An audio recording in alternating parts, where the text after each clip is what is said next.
Welcome back to Inside the Green Room with Danny Green. I'm Harrison Sanford. And this time around, for the first time this entire NBA season, we are now podcasting with an active NBA player. Mr. Three Rings is back on the court. We want to discuss his return to play. Also want to discuss things that have been happening in Memphis recently. A lot of comments in the media and a media report or a report that came out from The Athletic here on Sunday that didn't portray Ja Morant in the brightest of lights. We'll get to that and Shannon Sharpe's comments about it. But first, we want to get to the main thing on a lot of NBA people's minds, the NBA trading deadline. And Danny got kicked off with a bang. Sunday, Kyrie Irving traded to Dallas Mavericks. Brooklyn Nets received Spencer Dinwiddie, Dorian Finney-Smith, a first-round draft pick, and some second-round draft pick compensation in the deal. But the big thing out of all of them is that now you have Luka Doncic paired up with Kyrie Irving. You're going to see them potentially in the playoffs. They will be somewhat of a threat. Give me your thoughts on the trade and the team that is now built in Dallas. We will see them before the playoffs multiple times, I think. I think we see them 2 more times. But they made a move, man. It's a big move. And I think they become more dynamic offensively. And not to take away anything from Kyrie or Luka or Dallas's team, but I think losing the pieces that they lost a lot of defense. I think Finney was underrated. He was very good for them, very good role player. Spencer as well. And the picks, I think, Brooklyn, it's a good trade for both sides, I think. But I think Brooklyn got some little extra with the picks, and then they said they got some defense and some surrounding pieces for if KD were to stay. I'm assuming KD hasn't asked for a trade yet. I'm assuming KD is going to be there. He's be there long term, and they're going to build around him. We'll still see. That's still up in the air. We still have a couple of days, some hours before the trade deadline. But Dallas is good, man. They're forced to be reckoned with that two-headed snake over there. So that two-headed monster. So it's going to be interesting to see how teams going to guard that. You have to have 2 really good defenders to guard Luka and Kyrie. And we're still getting healthy right now. And, to have 2 quality elite defenders to do that is going to be tough for any team in any conference. So I'm interested to see how it works out. That's your thoughts. I think the Dallas Mavericks are cooked. I think they're done. So? I think they're cooked. Dorian Finney-Smith was a valuable defender for them. I think Spencer Dinwiddie was a nice, reliable player that they had. But end of the day, as it pertains to this season, I asked this question: who are Luka Doncic and Kyrie Irving going to guard? The stress that they are now putting on the Reggie Bullocks of the world, the Josh Greens of the world, I think is way too much, honestly. Like, I tell you this, if there was a ticket that I would actually use my money to go to an NBA game for, which I don't like doing, the Mavericks would be in my top 5. For sure. Because I would love to watch them. Exciting. But I couldn't rely on them. No way. I think you're forgetting they have a lot of other pieces there too that are really good. With the rim protection, I guess they're going to have to play JaVale some at the rim. They got Kleber there, Powell, that's their rim protection. And on the wings, outside of Reggie Bullock, they do have Tim Hardaway, who's not a bad defender. He's pretty solid. And obviously another scorer. It's going to be interesting how they balance that scoring out. Who's going to come off the bench? Who's going to play? Josh Green is pretty solid. Off the bench. Yeah, they got a lot of like sizes on the wing, but I think losing Finney does hurt them. But when you got guys that can outscore you, that's a big part of the league as well. So you have to stop Tim Hardaway, Kyrie, Luka, and then also the lob threats that can also shoot from the perimeter. They do have a really good setup. So it's going to be interesting. I think everybody's interested to see how it's going to pan out. It doesn't seem like it makes sense, but I think Luka taking him off the ball just a little bit, giving him some rest will help him. And then also have a second unit that's when Luka's off the floor, you have another second unit with Kai in there that can still produce some offensive force. So I think everybody's just waiting to see how interested in see how it's going to, work out or pan out, if it does or if it doesn't. I would say they're 2 of my biggest losers in this equation. Okay. Number 1, the Brooklyn Nets fans. Okay, maybe you hold on to KD. We'll get to KD in a moment. But if you were a Brooklyn Nets fan, you threw a parade in your mind. Maybe not 1, not 2, not 3. Maybe you threw 4 parades in your mind already when the trade took place or when the free agency took place that landed you Kyrie Irving and Kevin Durant. And then you traded for James Harden. I remember when that trade happened, I felt this is when you were with the Sixers. As much as I was rooting for you guys, I was like, man, those monsters in Brooklyn, man, they might hold Danny back from getting another ring. Turned out it was really Ben Simmons, but that's neither here nor there. But nonetheless, I thought those guys were going to be a terror.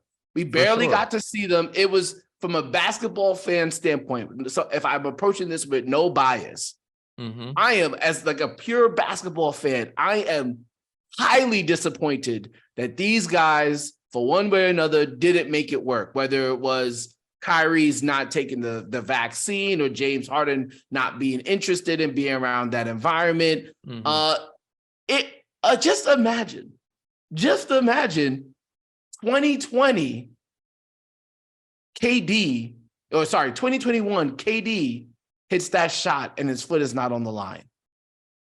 Could be all different. Could have been to the NBA Finals. They're the ultimate coulda, shoulda, woulda all-stars of our NBA of our era, for sure. Of our era, for sure. But that's a lot of ifs, man, for that to happen. I'm saying James has to be healthy again. Kyrie, I forget who else was out, but there's a lot of ifs. If James came back, if his hamstring didn't go on, I feel like there's a lot of up and downs, a lot of ifs, a lot of different things that came into play when that group was together, quote unquote. They didn't play many games together. That's because a lot of injuries, a lot of this and that, in and out, vaccine, whatever it may be, family issues. There was a lot of different things that came into play. And maybe that was part of the reason why James went it out. Or maybe, it's hard to figure out how to manage each other's egos or manage a split time with the ball and how to be aggressive. I think that's a big part of it as well. James is a guy that's used to having the ball in his hand a lot, dictating the tempo and playing point guard. Sharing that with Kai and KD is not easy to do. It's not easy to be. So there's many different, scenarios or concept or whatever you want to put it, that what ifs that needed to happen for them to be great. But yes, I think a lot of fans wanted to see greatness, but I think most people that understand basketball knew that was going to be tough regardless, even if they were healthy, for them to figure it out and for them to make it, I guess, gel like perfectly, because they're all scorers. I said, just like you're saying, Dallas is done. We're not saying they're done, but defensively it's a lot different when you have those guys three on the floor. Not saying they don't play defense, but they're not defensive players, but they can outscore you. Obviously with Joe Harris, he was different back then. He had guys that were also in and out, that coming off of injuries, and other guys, DeAndre Jordan at the time. They had a lot of the guys that were there that were trying to figure out their role or coming off injuries.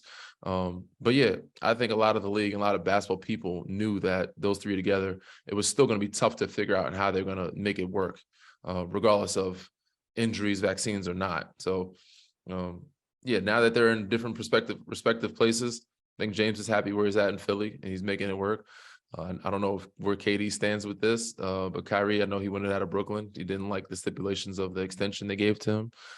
And from what I hear, he's ecstatic about being in Dallas, but we'll see.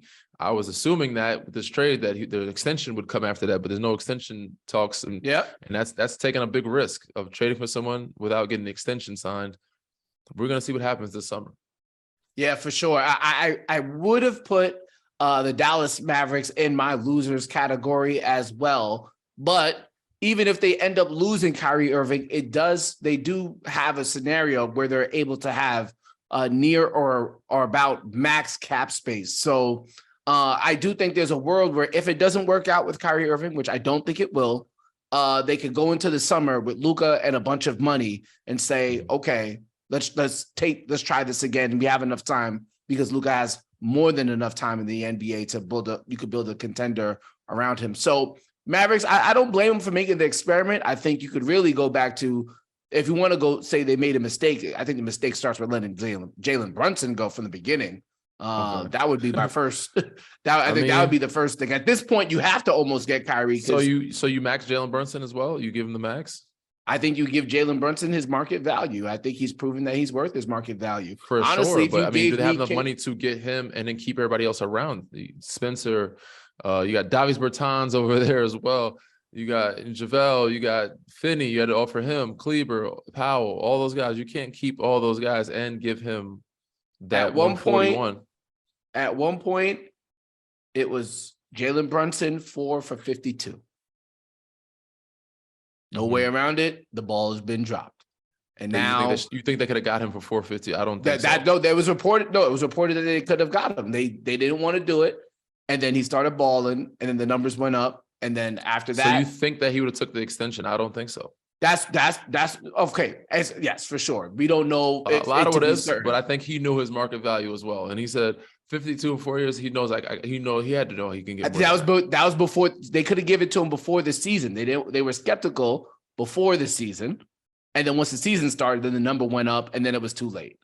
But either way, that was the missed opportunity. But the real missed opportunity here, Danny, is with the Los Angeles Lakers. Now, it's reports that they put everything out there that they could.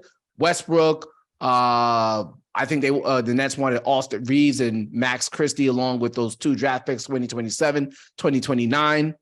And they eventually, the deal didn't get done one way or another. I don't know if it was Joe Tsai who didn't want to get the deal done, or they saw what the Mavericks gave as a better deal, which I think it is.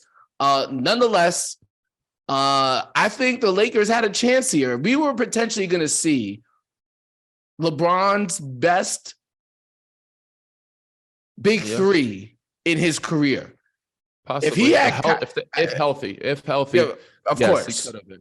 But I said, there's a lot of what ifs with everything. There's a lot of shoulda, woulda, couldas. Man, and you said they offered. I don't know if they did offer everything. I heard that there was It's crazy also that all these reports are coming out after the trade has happened of who offered everybody what. trying to save the It's ass. kind of wild. It's bad for business. You're putting people's names there that don't need to be put out there that were offered on the table. But yeah, they were saying that Lakers or Nets wanted this, but they didn't hear back from Lakers supposedly on the phone. But they asked for this, and I think that they made it seem like LA didn't want to give up Austin Reeves and Max Christie, which okay, they're great players, good potential, but talent like Kyrie, I think you make it happen. But we don't know what happened behind the scenes or when the calls, but there's a lot of reports coming out that are BS. But yes, if that did happen, the Lakers would have a very good team if AD is healthy. But Bron himself, even though he's still balling, he's still 38, having to keep that up. Kyrie is a different age now, but they were good when they were, together 5-6 years ago, 7 years ago, I think now at this point, 2016 when they won. So yeah. The 2016 when they won one, yep. 7 years ago. Wait a minute. It's been a little while. It seems like it was yesterday, but it was 7 years ago. They're both 7 years older now.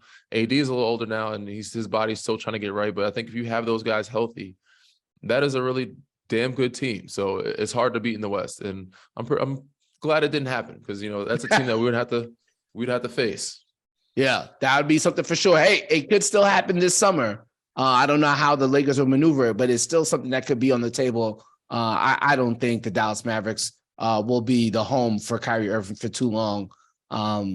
It is what it is. Speaking of that, I also don't think that Brooklyn should be the home of Kevin Durant anymore either. Think he should move? I'm sorry. Like I know that they've put together. Here's what I think should happen. I think KD should go into the front office and say, "Hey, I made the trade request last summer. They didn't pay, you guys didn't reward it. I came back. I was a good soldier. We were hooping. And look at this again. We can't hold it together anymore. We can't hold Kyrie Irving down. Ben Simmons is worse than what we saw in his last days in Philadelphia. No confidence going to the basket or at the free throw line. KD's 34, 35 years old at the peak of his powers. If I'm KD, I've done all I can here. Let's work out a trade. Yes, you could be competitive for the rest of the season, but competitive for what? I think KD still can find pieces to build around him, and I think that's a good place to do it. I think he has enough picks, he has enough pieces, he has enough bodies that they can move to find and get another star in that city.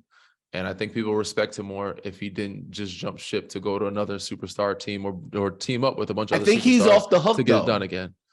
Why is that? I think he's off. I think from a public person, obviously KD is probably one of the most targeted players in the NBA from a social media standpoint. But I think NBA Twitter, as much of an influential mob as they can be, will make it says KD's off the hook because everything that happened with Harden, everything that happened with Kyrie, and not just what happened with Harden leaving, but the return the Brooklyn Nets got back for Harden in Ben Simmons, a guy who is more unreliable, which is amazing to say, more unreliable than Kyrie Irving. So Maybe so, again, but he's off the hook to get traded, but he's not off the hook to get traded to certain places. If he tries to go back to Golden State or some of the top oh, teams no, in the yeah, East or we West, not, oh, no, let no, me go no, to no, no, we not Boston. allowing that. No, Then I he's not don't off the care. hook. That's my point. KD, So he's not off. stay He where can't you're go to at, Boston. Can't go or to go to Golden another State. I don't team give a where you damn. rebuild. So he has to go to like Miami, or he has to go somewhere he needs to rebuild. He's still, regardless, he's gonna have to rebuild. Unless only he's gonna be respected is if he goes to a place where he's gonna where the fans gonna want him to rebuild and actually win his own championship instead of jumping ship or jumping to another team that already has something good going.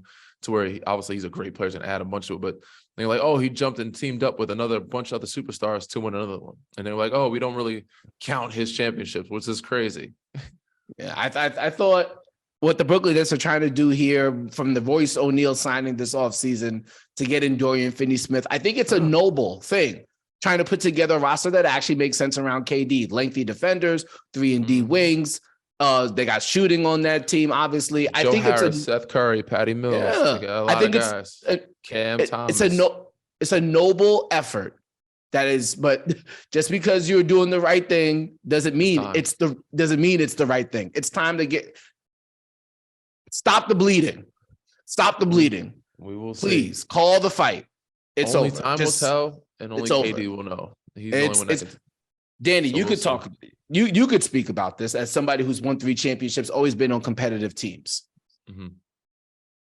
The way you approach practice, the way you approach training camp, I know you say for you it might not change, but you must have a certain level of juice when you know you have a chance of winning a championship. You gotta believe first, for sure. You gotta have that belief in your group. Yeah, and I think it changes has to everything. Be everybody, for sure. It has to be everybody on that same page. And if you don't have the group, if your superstar doesn't believe it, then it's going to trickle down. If your role players, everybody has to be on the same page. Everyone has to believe it. And it starts with your stars. So yes, I agree with you 100% on that. And it's all about his approach, his attitude, and figuring out, because he is talented enough and he's a good enough player to, even at this age, to find pieces and to believe and make his team believe, because he's won games without Kai, he's won games without James, he's won games without Ben, and he's beat some really good teams, and he can beat some teams on his own or with the help that he has there. He's talented enough to do it because he's KD. So yes, it's really upon him, and we won't find out until we have 3 or 4 days left. It's all upon KD. Only time will tell, and only KD will tell.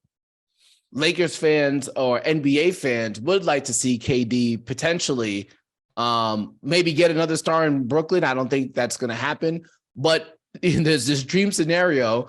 All these GMs were apparently made aware of Kyrie Irving's trade request. And even when I saw the trade request, I wasn't surprised. The first thing my mind went to is, okay, what's happening to KD? There's a world where some people are trying to play virtual GM and send KD to the Lakers because why not? It's somewhat feasible because there are salaries that can be exchanged, but the Lakers don't have enough to make that happen. I bring up the Lakers one more time because you are about to see history Tuesday night, potentially, Danny, or Thursday night, as LeBron becomes the number 1 player all time in point scored, passing Kareem Abdul-Jabbar. 3 questions. 1, if you were LeBron, would you do an ode to Mr. Abdul-Jabbar with the skyhook to break the record? I think I would, yeah, for sure. I think if he knows it. But you got to make it on the first one, though. You can't be doing you can't do 3 straight. It's got to be the first one. If you don't get the first one, it's over. It depends. It depends. If it depends on the game, depends on heat and obviously you can't. I think the game that they're predicting it to happen is against the Milwaukee Bucks, right? At home. Yeah. That's going to be an intense game. You can't be messing around in that type of game, you know what I'm saying, where you're doing a bunch of sky hooks. Now, if you're close and obviously you're up 20 or you're down 20 and you have, 2 points to score to break it, then of course, yes. But I think you just play your game of the way he will. But if you can do it, cool. Yeah, I think it'll be a dope thing. Either way, I think the best possible way for him, where he'd want to break it, is just at home in LA, so the fans have something to celebrate, which would be cool. So we'll all be a part of history. We'll witness it. We'll play against it, with it, myself, the people around us, not you, but me. I've been able to witness it multiple times over, the things that he's accomplished. I've been able to play with him, play against him. And it's going to be a really dope thing, to see when it happens. So hopefully the fans embrace it. They enjoy it. They celebrate the way it's supposed to. And everybody around him appreciates it because, they're going to be very upset or sad when he's gone. Then they're going to, he's going to be appreciated a lot more when he's gone. And I think that's a similar thing with Kobe, rest in peace to Kobe. But a lot of people didn't appreciate Kobe the way he should have been appreciated until he was done playing. And now that he's gone. So Bron's going to be those guys. Appreciate him now while you can, because you don't have him for much longer. For sure. And that was kind of leads me to my second question here. I know you've been you played with LeBron twice, obviously played with Duncan, played with Joel, Harden, AD, now Ja. I think I think your proximity to superstars has been so prevalent that maybe I don't know if you really truly appreciate who you've been able to play with. Has there been yes. Yeah, you have. I've played a lot of stars. I think Tuesday or Thursday night, whenever it happens, I think if you're watching it, I think that'll be one of those moments you'll probably kick back and like, dang, I actually want to chip with this dude. That's kind of crazy, right? Maybe so. I'm not the one to reminisce usually when the season's over, but if I don't have we have a game though, I think Thursday. We play Friday, sorry. So we don't have a game Thursday. So if I'm watching it, if I see it, and I get a chance to reminisce a little bit, I'll probably reminisce but I think most of us will reminisce or talk about it or really think about it or hone in after the season or when he's actually done playing, when his career's over, because he's going to break this record and keep scoring. He's going to keep playing. Just like Steph Curry breaking Ray Allen's records. Like, I played against this guy for many years, but he's still breaking records, still hooping, still playing with many more years to go. And I think Bron, some people think he's going to play like 2 or 3 more years. I don't know how many more, but he may play another year or 2 after this year and continue to demolish that record. So we'll see what happens. I think we'll really let it set in or sink in when his career is over. All right, last question. You're on that court Thursday. Let's just say you're playing against the Lakers. What's in your mind as LeBron is potentially going for history? I don't think you're probably not the primary on him. Let's just say that's probably Dylan Brooks. Yeah. But if you get switched on him, what's in the competitor Danny Green's mind? I mean, I'm obviously trying to get him to stop him, not let him score. But if he gets an angle or gets an edge on me, I'm fouling him and I'm making him earn it at the free throw line. That's with any player. It doesn't matter who it is, but for sure, I'm not giving up a dunk, a layup, or something easy. He's gonna, and I think there is a time where he did score like 30,000 points on me. It was like a step back jumper, which was a tough shot. You let that one slide. I live with that one. So I'm playing defense. I'm playing. I'm not trying to let him break the record on me. I mean, obviously you can break the record on somebody else, but it was on me. I'm gonna foul you. I'm trying to get a stop. Yeah, you got to get it at the free throw. You got to get at the free throw line where I'm not like in the vision. I'm not giving them no easy baskets. You're gonna have to work for that one, pimp. Oh, that should be a fun watch. And a monumental moment in NBA history is on the way. When we come back, we got to discuss the superstar that does play on Danny Green's team, Ja Morant, and a number of negative headlines, unfortunately, that he's been in recently. We'll be right back. Back like a Danny Green jumper in the 2022 and 2023 NBA season. This is Inside the Green Room. Yeah, that's not bad, kid. That was not bad. 2023 jumper. There you go. 2023 jumper. It's still coming. A couple air balls out, but we got a couple mix into it. Some good ones, some bad ones, but it's coming back. It's back there. So we're in 2023 now. Yes, indeed. Looking forward to more 3-point marksmanship from you as the season continues to go. Look forward to you getting more assists from Mr. Ja Morant.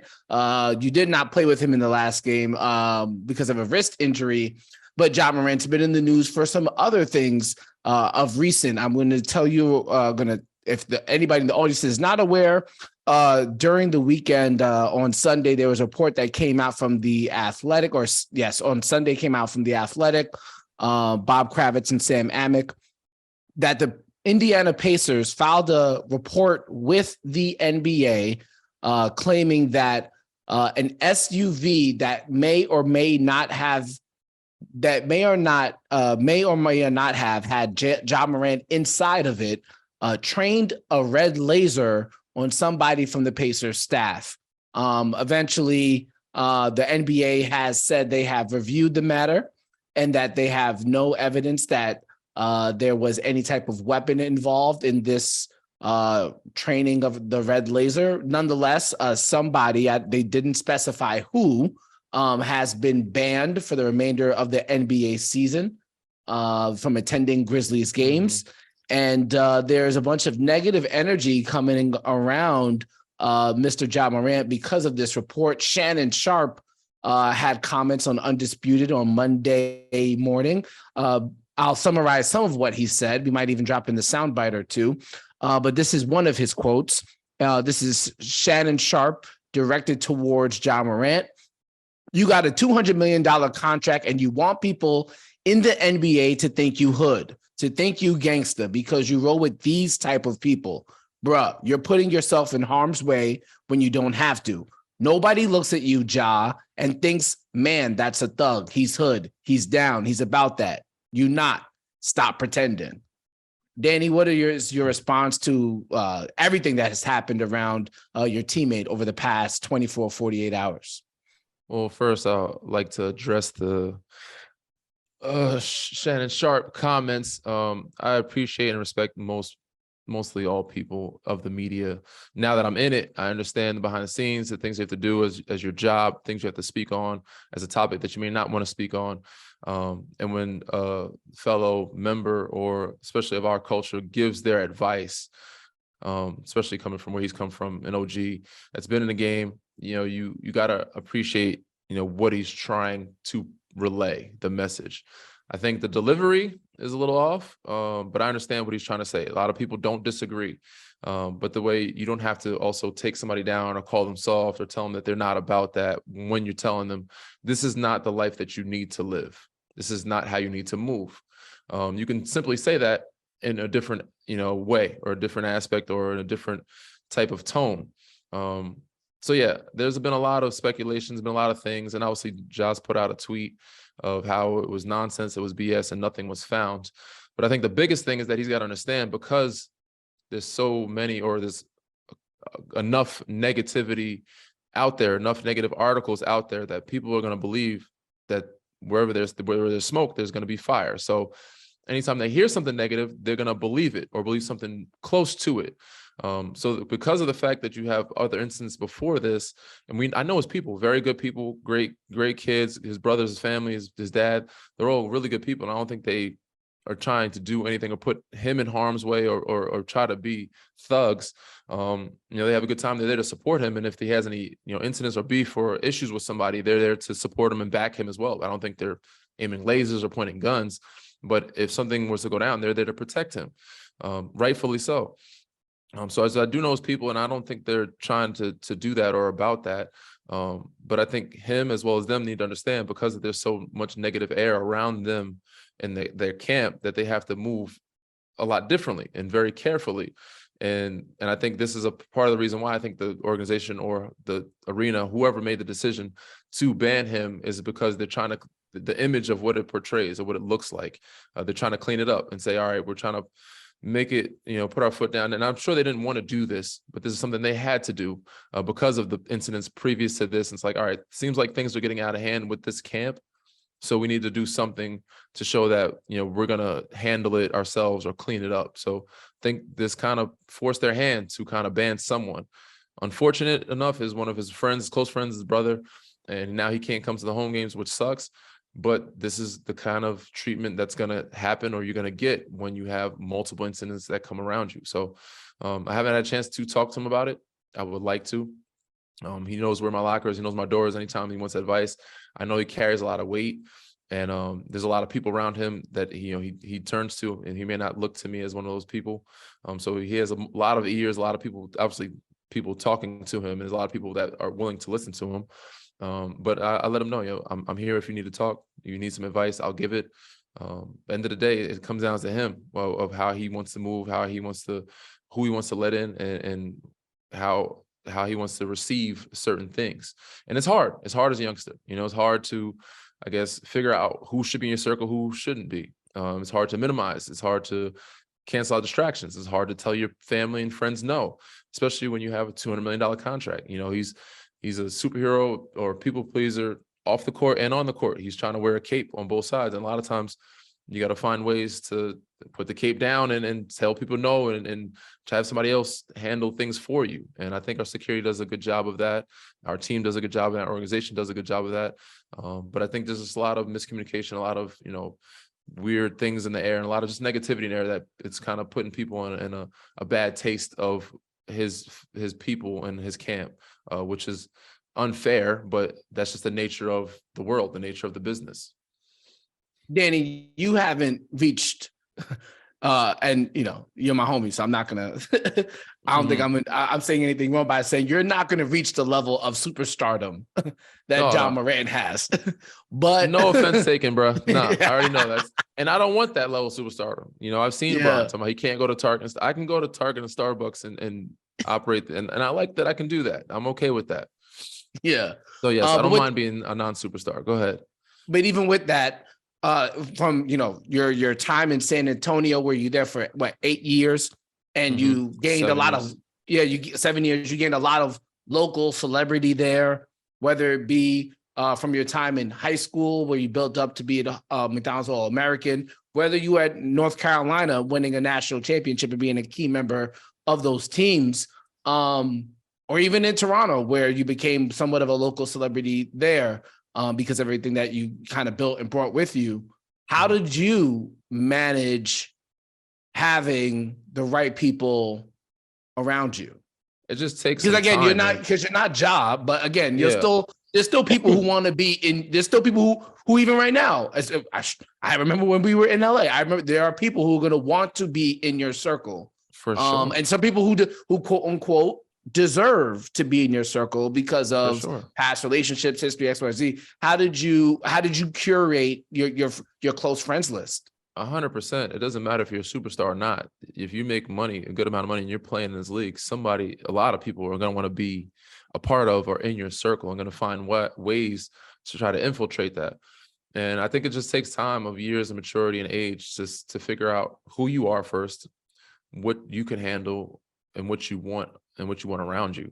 When you're young, you're just very impressionable and you're just happy that you made it and you want to please everyone. You're a people pleaser, and not everyone's a people pleaser, but you're just happy that you made it and you want your people to experience that as well. They're just as happy when live vicariously through you. You want them to also experience that as well. So you're going to do whatever you can to make them feel like they're a part of it. And lucky for me, I didn't make a bunch of money at young, so it was easy for me to say no because I really didn't have, the finances or the fortune, or didn't have the resources to be able to do for everybody. I could do for some, but through that process of not having it, helped me also decipher how I want to move when I got it. So yeah, I think as you get older, you kind of just want peace, you want less stress, and you figure out what helps keep you more focused and less distracted. Do you need somebody to be a middleman to infiltrate tickets? Do you need somebody to be a middleman to infiltrate who's visiting or this, that, and other? Or do you need your wife or girlfriend or your brother to help, orchestrate or, choreograph, whatever it is that's around you of what's going on? So you have to figure that out as you go on. I think as I've gotten older, it's like, all right, you try to find out, especially when you're coming toward the end. But I was prepared for the end, even when I was not in the end. It's like, this might be my last contract. I always prepared that way regardless, because you never know what can happen. Thank God, I even though I still tore my knee, I was able to bounce back from it. But you could tear a knee and never come back, or tear an Achilles and never come back. So I always, prepared as if the contract that I had was my last contract. And it's like, all right, after this contract, what can I live off of? What can I handle? Who can I be around? And who can I trust? Who do you still want to hang out with when it's all over?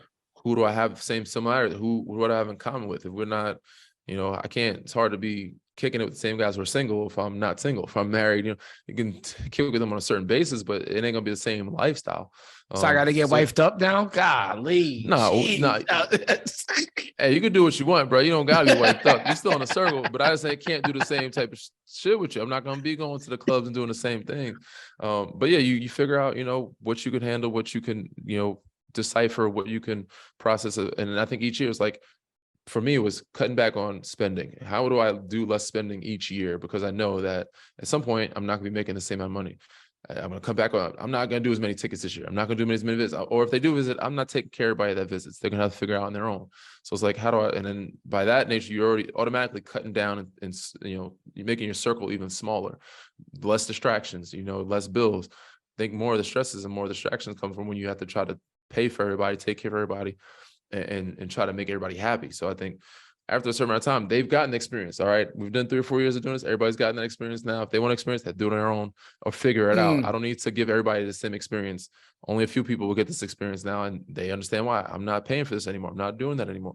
And I said that comes with age and time and maturity, and also just becoming a man and be able to say no to your parents. As a Black young African-American male, a lot of us aren't comfortable with saying no to our parents. We're not comfortable with, it's not an easy switch to become the man of the house right away just because you got a better, bigger job than everyone else in the family. So yeah, it takes a lot of time to understand that, and also just coming into your own and being a man and be able to just say, no, we're not doing that. Or yeah, I have it. Or even if I do have it, no, I don't want to. Like, you got the experience, cool. This is my life. I'm gonna live my life, and I'm gonna prioritize it for me and my children. And then if I have something left over, if I'm able to do for you, then yeah, I'll do that if I want to, but I don't have to. I'm not, obligated to. And I think a lot of us are stuck in that mindset that we're obligated to because this person raised us or because this person was coaching us. So we're not really obligated to. Yeah, we should help take care of them, but not for the rest of our lives. We give them some experiences, and then we got to live our own life, and they got to figure it out as well. And then, yeah, they can come along for the ride for parts of it, but they don't have to be there the whole time. So yeah, I've known you for a while, obviously, and you've always been like, how would I say this? You always operated as you are in your family, the older brother, which is an admirable trait. But I'm wondering if you could pull back the curtain a little bit. Maybe, don't drop any names, but I'm wondering if you remember the first time you said no to something that maybe the other party or the group thought was like a foregone conclusion. Do you remember the first time you were like, nah, y'all wildin'? Absolutely. I remember every time I've said no. I wouldn't say I wrote them down, but I remember especially the early years of the times where and a lot of it happened when I was cut, when I was at home for a couple months, when I was in the G League, when I went overseas. A lot of it was during that time, which thank God for me was early in my career, because I said I really didn't have it. So it's easier for me to say no. If I had it, it's a little harder because then you have to explain. But you have to realize I'm a grown man. I have to explain shit to you. This is my money. I don't need to do none of that. But I do remember when, yes, the first time, the last time, and every time that I've had to say no for people that have asked for requests that are like, what makes you think that you're entitled to this? Or why would you even ask for something like that? And it's happened. And I've had to say no. I've had to change relationships with people. I've had to cut some people off. I've had to remove certain things or certain situations due to that. And that's a part of growing up, and not just our league, but for sure. And it happens at a more, I guess, I wouldn't say nasty. It happens a little bit more in our business. And I guess people with more money, the more success, you'll see the nastier side of things, or the more entitlement side of things with people.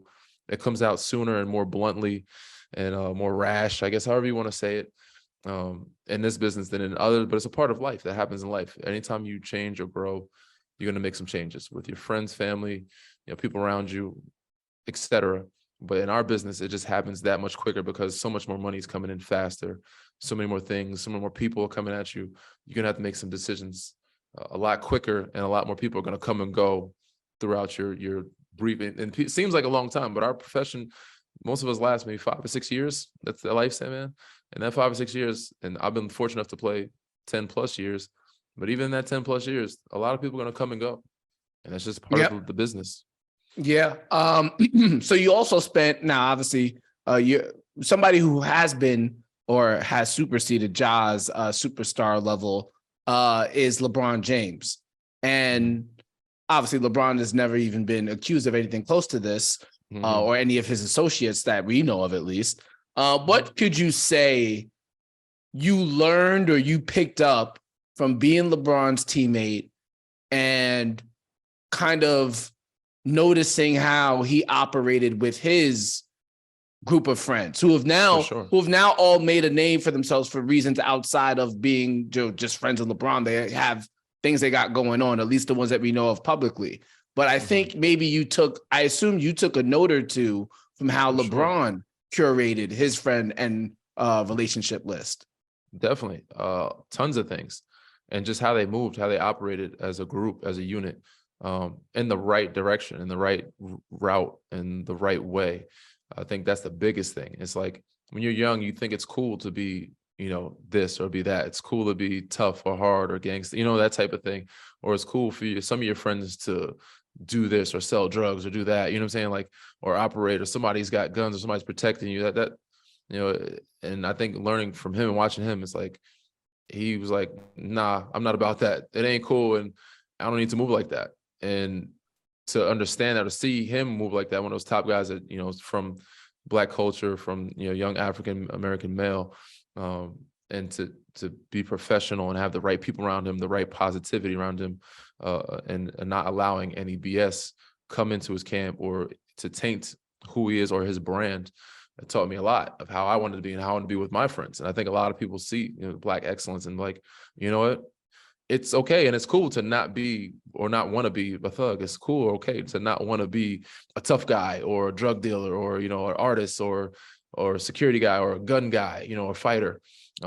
It's okay to do that. And, even some of the best in the planet do it and succeed at it. And they still, their friends are doing well and they still look cool to the rest of the world. You don't have to be, a tough guy to be, to look cool to the rest of the world. And he said just how he had them go through certain schooling or certain businesses or just the proper channels of teaching them and letting them learn on their own and figuring out, and also how he had the people around him that brought something to the table. That was the biggest thing. He didn't have anybody around him that had nothing going on, or they made sure that they held their own. And that table was not just him. Obviously, he brought a lot to the table for them, and everything he touched was gold. He had, the good utensils, the gold, spoon, silver fork, whatever, knife, and gold plating. But they also brought things to the table. They brought a lot of food and their own utensils. They brought different tools, and they figured out how to make a big master grand plan where, it's a big supper. Everybody eats. And they're making movies. They're doing this. They got an agency. They got so many other things. And I think, a lot of people look at that and say, that's how I want to move. And that's how I want my group to move and be that type of Black excellence. And, if he can do it from Akron, Ohio, and with those guys, you look at it like, what? I don't see why my guys couldn't be like that. They didn't have any extracurricular special talents. They just worked hard. They went after it. They came up with some ideas. They went to schooling. They did things the right way, and they had somebody to help lead them. So, and not taking away from anything away from them. Those guys are great. They're really good at what they do, and they obviously had the smarts and the drive and the work ethic to want to do that. So, kudos to them. But it's definitely a blueprint for most young Black athletes that want to be LeBron and have a group around them that's successful. Yeah, it wasn't too long ago that Phil Jackson called LeBron's group posse. A posse. And now they are all moguls in one way or another. Rich Paul was an agent, then went to school, got certification, and now running a big agency with Clutch Sports and a number of people out of LeBron's camp. I imagine, Maverick. Maverick Carter. Yes, it helped to have proximity to LeBron, but at the end of the day, you have to bring something to the table. Like, even though you and I are cool, we go way back. If I told you, yo, I want to start a podcast, but I had no broadcasting or media experience, regardless if I send it to you in a 2-page email proposal or not, you'd have been like, all right, bro. Well, I like the idea, but you're not the one. You got to have something to back it up, man. You can't just go jewelry shopping with somebody that's known about jewelry, or you can't go house shopping with somebody that's done no real estate classes. Like, bro, I'm stupid for doing this and allowing myself and you to do this. We both have no knowledge of it. It's the blind leading the blind, pretty much idiots leading idiots. And it would make no sense to do business with somebody that's not don't say comfortable in the business, but that has some familiarity with this topic or the subject. Yeah, I will say this. Then the last thing here on Ja Morant. The NBA has said that there has been no evidence of any guns being involved, and they have moved forward. They've closed the investigation, and with one of the results being that somebody was banned from Grizzlies games. With that being said, I heard this phrase. I wish I remember where I heard it from, but I think I thought about it, Danny, and I think it's damn true. If you need more than 30 seconds to explain yourself, you're already guilty in the court of public opinion. Yeah, it's sad, but unfortunate, but true that it's not innocent until proven guilty. I wouldn't say anymore because I don't think it ever was. But I think anytime anything comes out about you negative, people are going to believe it in the headline, regardless of who you are. And there's many cases you can go back to, whatever dates, court cases of people, I guess, accused of this, accused of that. All people remember is what you're accused of. They don't remember if you got off or if it was shut down or dismissed. They just remember, oh, wasn't that guy accused of stealing, or wasn't that guy accused of, killing someone or rape or whatever, which is bad, you know what I'm saying, or shooting somebody in the foot. Is crazy. Even if it said these things will forever be stuck in someone's head, and people automatically just remember you for the negative things that you've done, and they'll just believe it, which is said the unfortunate part of America, well, our world. But yes, but it is what it is. You got to be that. It just got to accept it, and that's why you got to move differently, man. You got to keep everything clean cut and safe, and can't move in the same way, because anything can taint your brand, whether it's true or not. All right. Before we get out of here, I wish there were positive headlines about one of your teammates, and I wish there was a positive reflection of how the team is playing over the last 2-3 weeks or so. Well, ever since that we're gonna road turn around, man. Y'all been looking kind of shaky. 2-8 in your last 2-8 in your last 10. No Steven Adams, which I think has been I think people are realizing how big of a deal it is, more than they maybe thought when it first happened. I assume he'll be back by after the All-Star break. But what is your vantage point, especially with you being out there on the court now? What is your vantage point of what's going wrong with the Memphis Grizzlies? Man, Steven is a big part. That we're hurting. We're missing him. We got him for cheap. His extension he signed was a good one for the team and for him, of course. Congratulations to him. But I think we got him for cheap because he's a big part of what we do. He's a big part of how we operate, from screening, getting guys open, limiting possessions to other teams, because we got killed in the glass the last couple of games of second chance points, especially with Toronto. He's limiting to one shot only, and then giving us extra possessions on the offense end of the floor, especially because we don't shoot well enough to, beat teams on the first possession.